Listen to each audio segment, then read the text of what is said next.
இப்போ காராமணி பயிர் வேக வைக்கிறதுக்கு 20 ஹை எடுத்திருக்கோம். ஊற வச்ச பயிரை வந்து உள்ளே போட்டுட்டு செகேக்கு லிட்டு போட்டு 2 மினிட்ஸ் மட்டும் வைக்கிறோம்.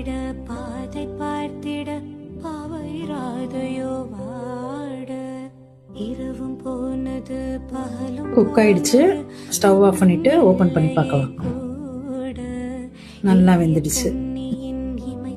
இப்போ தாளிப்புக்கு 16 லோ எடுத்திருக்கோம். அதை ப்ரீ ஹீட் பண்ணிடலாம். இப்போ ப்ரீ ஹீட் ஆயிடுச்சு. இப்போ ஸ்டவ்ல இருந்து நான் கீழே எடுத்துட்டு நான் கடுகு போடுறேன். கடுகு விரிஞ்சிருச்சு. சீரகம், காஞ்ச மிளகா, உளுந்து, கருவேப்பிலை. இப்போ ஒரு மிக்ஸ் பண்ணிட்டோம்னா தாளிப்பு ரெடி. இப்போ சுண்டல்ல கொஞ்சம் உப்பு போட்டுக்கலாம். தாளிப்பு எடுத்து அதில் போட்டுட்டு மிக்ஸ் பண்ணோம்னா நம்ம காராமணி சுண்டல் 2 நிமிஷத்துல ரெடி ஆயிடுச்சு.